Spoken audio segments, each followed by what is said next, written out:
Hi, Charlie Wilson here again, aka Sinister Charlie. I almost didn't mess that up this time.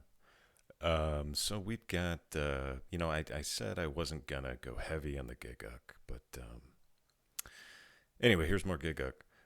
Yeah, this is called, what was this called? The manga was better, so I assume this is gonna be, let's go ahead and like that. I assume this is gonna be, pretty much Gigguk. Uh, kind of clowning on the, manga readers, and I tend to agree with them, unless you're talking about like Berserk, Vinland Saga, um, Vagabond, Kingdom, your four horsemen there. Other than that, I would say if it's a good anime, watch the anime. It's the same thing with dubs. I mean, I'd highly recommend Cowboy Bebop dubbed in English. Some people want to be contrarians and not watch it in English. Those people are the devil and should be beaten in the pale moonlight. So, yeah, we've got Gigguk with some more Giggukiness, a Giggukiness. Yeah, so, yeah, please like and subscribe to his channel. He doesn't need my help. And like and subscribe to mine because I like watching these videos and, I need content. I need content. And you have any suggestions for any other videos, more than happy to help. So here we go. The manga was better. You either die an anime fan, or you live long enough to see yourself become a manga reader. Sun Tzu, God of War Ragnarok. Maybe you've only started watching anime. I don't need to question it for years. Maybe you don't even watch anime anymore, but you still watch these videos. What the hell are you still doing here? Eventually, we all reach that point where there you are. There's something wrong with you, talking about how much you're enjoying that anime, and then there'll be that one dickhead friend who will rise up and go, "Why are you watching the anime? Just read the manga, bro. It's so much better." And maybe out of pure spite, you go ahead and read it, just so for once in your life you can shut that guy up. But when you do, you realize, fuck. I'm friends with a dickhead. The manga was better is a phrase that's become synonymous with our community to the point where it's inescapable. But how much weight does it actually hold? What makes a good adaptation? What makes a bad adaptation? Is the manga actually better? Is your friend really a dickhead? Yes. Yes. You know who isn't? Okay, there you go. Sponsor, Bespoke Post. Oh, boy. Gentlemen and ladies, there we go again. Do you like cool stuff? Of course you do. Who doesn't like cool stuff? Sorry, Bespoke Gigguk. Post has got you covered. I have Bespoke to. Post is a membership club for top shelf goods and under the radar brands. Immediately Berserk. A box of awesome. You can click the link in the description. Go do Gigguk's thing, if that still exists. Just go to bespokepost.com/Gigguk20. Thank you again to Bespoke Post. I'm guessing food. I like food. The topic of manga and anime adaptations is a long and nuanced discussion that's been had so many times in our community. I haven't seen that in forever. I don't even know where I can even begin. Yeah, I mean, we all start there.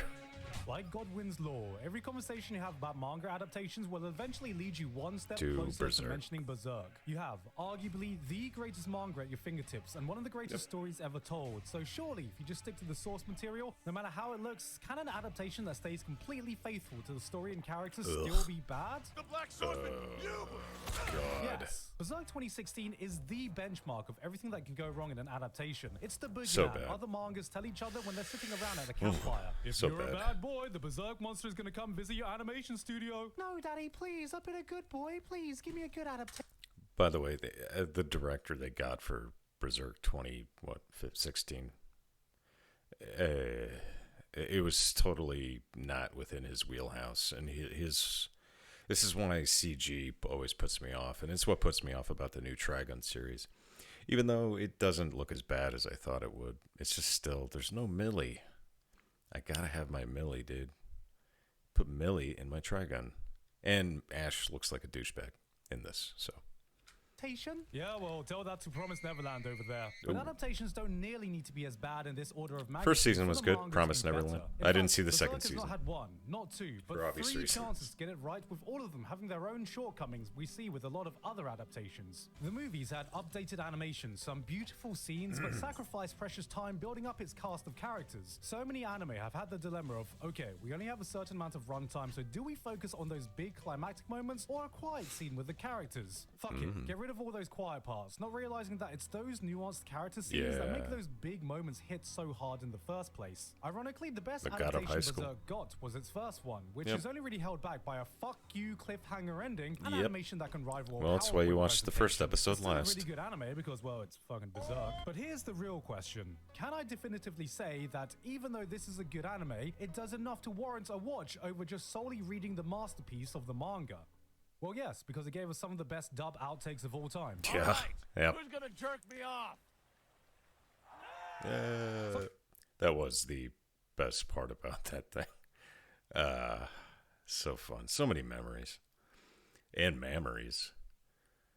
Sometimes I ask myself, if an anime follows a manga one-to-one and all it does is add music, color, and voice acting, is that enough to call it a good adaptation? And for me, that answer is no. If I watch the first episode and I see that all you're doing is adding a generic soundtrack and mediocre animation, fuck it. I'm just gonna go read the manga and say I watched the anime. Don't lie to me, I know you've done the same. Look man, I'm a grown-ass adult now with grown-ass responsibilities, and we know reading manga is basically watching anime, except you can do it way faster. To me, an anime really needs to do something above average to warrant a watch, because so many come in with the philosophy of being a glorified advert for the source material anyway. That's why seasonal anime have low-key become a manga recommendation platform for me for those shows that I find catch my interest but just have completely bog-standard production values. If you're wondering how I go through so much isekai, that's the secret. And on top of that, before an adaptation can even be good, there are so many things it has to avoid to be bad. Oh boy. Back in the day, never. I watched the first episode. Okay, Naruto story. First time I saw Naruto was the first episode, and it's when New Type USA. I don't think they're still publishing, and if they are, it went past me. But I would go to Version Records in Chicago every month, and I'd go pick up a new copy of New Type USA, and they had a DVD in there, and they'd have a sample of an episode of an anime coming out. Naruto was coming. That was the new anime. And I put it in my DVD player, and I watched the first episode, and I was not interested. That's the only episode I've seen, and I hardly even remember it. So that's my Naruto story, and I probably will never watch Naruto. Probably will never happen. Probably. If I'm desperate for anime, I'll go watch Naruto, I guess, but I think I was too old when it came out when I was 20, I think. Either 19 or 20. It's just not for me, man. Long-running anime had this obsession with staying on air for as long as possible, anyway, but every franchise has run into the same problem of catching up to the current manga it was based on. Their solution? Let's just make them do a bunch of stupid bullshit. Back when I first watched Naruto, even my dumbass 12-year-old brain registered something was off when I was like, 12. Why did Naruto go from chasing Sasuke to becoming a giant robot? Does no one here have any urgency about what just happened? And it was then that I discovered the concept of filler episodes. Thankfully, modern day anime has realized now that basically everyone skipped filler episodes anyway, but where it gets really messy is when the filler starts getting integrated into normal episodes. And I hate to do this to one of my favorite franchises of all time, but that's the reason. Never seen a single episode of One Piece, and I probably never will, because it's too goddamn long. Get it away from me, man. And hey, lucky for you guys, they're making a Netflix movie, live action. I'm sure it'll be great. And I stopped watching One Piece. The One Piece anime is something I hold dear to my heart, but after a certain point, the anime just became unfucking watchable for me. I'd noticed several episodes in a row would have a 5-minute recap of stuff I literally just saw. They'd keep cutting to characters nobody gave a shit about to do a scene that doesn't fucking matter. Pacing was murdered by characters constantly pausing and having extended stare-offs where absolutely nothing was achieved except padding out the runtime. This is when filler ceases to be just a minor inconvenience you can skip to something that actively hurts the viewing experience just so you can stretch out the material you have as far as possible. And so, I started reading the manga, and yeah, who would just stop a video right in the middle just to kind of pad out run and watch time? I mean, anyone who does that is a real jerk, Pardon my language.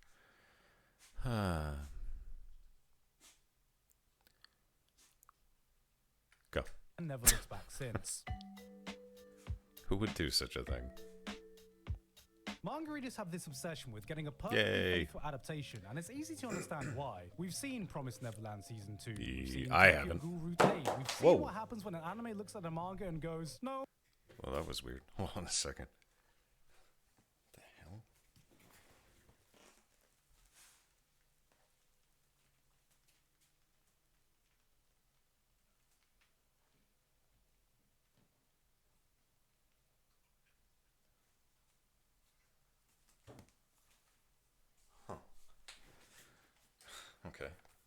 That was weird.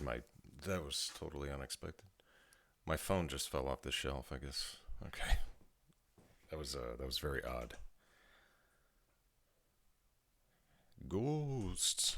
Oh, I'm actually gonna do my own thing now. Bye-bye, fuck you. Anime original endings. Shows that completely rush through the source material. The list goes on, and because of this, it feels like there's a pressure to stick as closely to the manga as possible. But is being 100% faithful always the best way to go? The Boys is a great example of this. It took a violent, edgy for edge's sake comic and reworked it to be a modern satire of super... I've seen one episode of this show. Kind of by accident, but I liked what I saw. I just, yeah, I think it was the ending of a season or something. I came in on a Discord call and somebody was watching that, and it seemed all right. Heroes and commercialization, making it a far more interesting product than it ever was. That was diabolical. But anime has also done similar things. K-On! Transformed a 4-comer manga into a coherent, ongoing storyline with a bit of music sprinkled in that became one of the most beloved slice-of-life anime to ever come out. Devilman I haven't Crybaby seen it. did- Haven't seen that Well, either. Have you seen the original Devilman at all? Yeah. Being faithful, while proving to be a stable route to success, can sometimes be a shackle if the anime is just trying to take every panel, every scene, and putting them on the screen. Because what I think we don't see enough is what it Hey. means to adapt to anime itself. Manga has a lot of strengths as a medium. You turn the page of a Junji Ito horror manga and it's yeah. effectively a jump scare. You're greeted with this detailed, horrific imagery that will haunt your nightmares. I need to read some of gruesome that. drawings that'll seep into your unconscious, never to leave your memories again. And in the anime, it's like... Why did Squidward have a baby with Megamind? Transforming a manga to Yeah, anime I heard doesn't it was mean just bad. adding movement. You need to know what works for anime Man. and vice versa. He's really using the Parasite Eve music a lot, which it's good music. It's easy to show you a panel of Mob Psycho 100 and a scene from the anime and be like, I wonder what's the best way to experience this story. But I think it goes deeper than just animation equals good, because what I think is more important is capturing the soul of the original while translating it to what works best for film. And to make my point, we need to talk about something entirely different.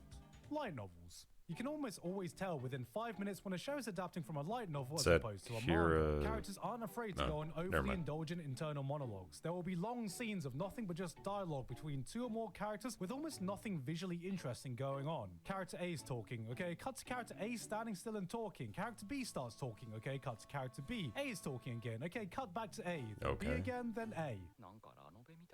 It all feels so rigid, like an AI program looked at the script and went, okay, plot understood, here are your storyboards. And only in the rarest moments does it feel like any thought was put into the visual aspect beyond the dramatic scenes and action moments. Cut to manga adaptations, boom, instantly. Dialogue is used more sparingly. You normally get a sense there's a bigger emphasis on visual storytelling, which Yeah. makes sense, because did you know? Manga has visuals. Of course there are exceptions, but on a whole, anime based on manga often Food feel Wars very is different to anime awesome. based on light novels. Food Wars is one I need to get back into because I think I stopped after like either the second season or maybe like beginning of the third. I can't remember. Yeah, last time I remember, Soma lost a cooking competition for the like spring cooking festival. Something happened. I don't know. I think it's where I last left off with that show. Need to get back to it though. Because the source material is always written or drawn with their original medium in mind. But shouldn't the anime take this into account? You look at a dynamic shot like this and you immediately feel, alright, now this is an anime original production, not bound to any manga. But when your anime could do Oh, things no, it's that are mech. suited only for anime, like one of the big things where manga can falter, it's in the action. I'm sure we've all read that one manga where there's that big epic fight happening. Punches are being thrown, swords are swinging, shit is hitting the metaphorical fan, and you're like... I can't tell what's going on. Subtle movements and Yeah. intense action scenes can easily get lost on a still page, so manga needs to compensate by portraying big, clearly defined actions so the reader doesn't lose track of what's going on or just have a bloody monologue explain it. Take a look at this live action choreographed fight scene. This one's a favorite of mine. You have 2 guys fighting, the protagonist and the big boss, and the big boss is always just one step ahead. The man has counters for counters of your counters, and this is all conveyed in split seconds. No explanation, you can see what's going on. Now, Sure. if this was a manga, this fight would be like, okay, what he's gonna do is throw a mid kick to my left, so what I'm gonna do is catch his kick, then elbow his leg so he can't kick anymore. And the other guy would be like, haha, fool, I'll just bend my leg at the last second, block his Yeah. elbow and nullifying That's his a attack. problem. Oh no, he blocked my elbow. Well, in that case, what I do next is... The great thing about anime is that these rules do not apply. So why is it that almost every adaptation pretends that it doesn't? More often than not, anime fights of a manga have the pacing of the manga fight. The framing looks exactly the same. Actions get explained even if we can clearly convey it through movement. Now, unless you're embracing the chaos like JoJo or Baki, you shouldn't always Yeah. need to do this. Seen a couple Part the episodes reason of I love the Baki. Hanami fight from Jujutsu Kaisen is that it Haven't strikes seen, that perfect JoJo's balance at of all either. explaining Todo's power, But I've still seen a showing couple the episodes of effect it has Baki. on the opponent. But that doesn't Baki's need to pretty be any good. complex action going on. Ufotable looked at Demon Slayer and went, okay, this fight isn't too complicated, so how much can we push the climax of this one part? How much can we raise the bar of hype and excitement to build towards this one... Yeah, the animation in Demon Slayer is so damn good. Yeah. I watched the first 4 episodes, but not, just life got in the way, I guess. moment, and that resulted in a scene with one of the highest visual spectacles anime has seen. This was one of the moments that defined this year of anime, and this incredible, this out-of-the-world scene was 5 fucking panels in the manga. Okay. Look at this. There was a whole panel explaining Uzui's Wow. sound power, and they went, no, we don't need this bullshit. This will just mess up with the pacing. We can show this visually. And then proceeded to turn this into... Jesus.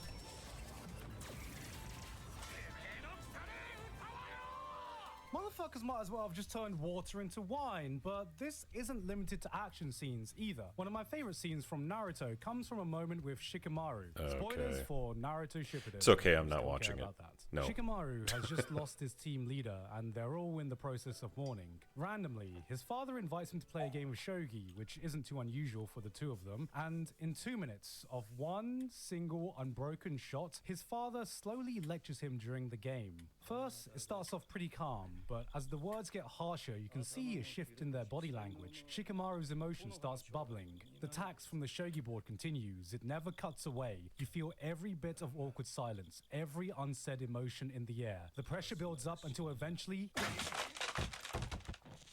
And in that moment, his father has given him permission to let out all the pent-up feelings he's been holding on inside. He's finally allowed to mourn. This scene Okay. is amazing.